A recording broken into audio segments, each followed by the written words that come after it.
Let's review Pesachim Daf Kuf. The Gemara verifies the Brisa that states, according to Rav Yehuda, that on every Erev Shabbos and every Erev Yom Tov, one may not start eating a Suda Somach Leminchu Lamaila. So therefore, he cannot be the Tana of our Mishnah who states this as a Chiddush for Erev Pesach. So our Tana must be Rabbi Yossi, who although by Shabbos and Yom Tov holds that you're allowed to start a meal all day, on Erev Pesach, one may not start a meal. The Gemara teaches us that if one started a meal, beheter, and Shabbos arrived, according to Rabbi Yehuda, you would have to stop that meal, bench, and then start a new meal of Kavod Shabbos. While according to Rabbi Yossi, you would just be able to continue through your meal and only bench at the end of your meal. Rabbi Yossi and Rabbi Yehuda are arguing both on Erev Shabbos and Yom Tov, as well as Erev Pesach. Halacha l'maisa, the Gemara tells us that we paskin as follows.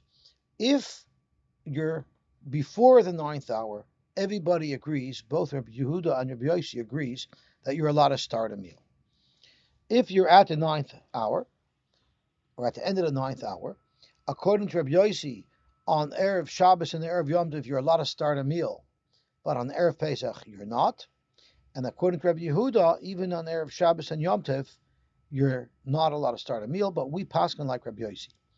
Now, if one had started a meal and Shabbos arrives, or Pesach arrives, Rabbi Yossi holds you just continue your meal. But halacha l'maisa, we only paskin like Rabbi Yossi on Erev Shabbos, on Erev Yom Tov. So on Erev Pesach, we would paskin that you have to stop your meal when it turns dark, and you'd have to start the Seder, a new meal.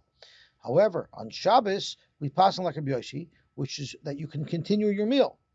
However, Shmuel said that we should still be machmir, and when Shabbos arrives, we should cover the food over, and we should make kiddush.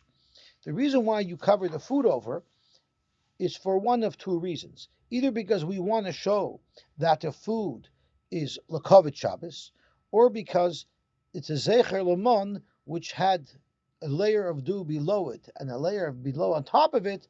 So we have the tablecloth underneath the lechem and the cover above the lechem, which is a zecher to the man.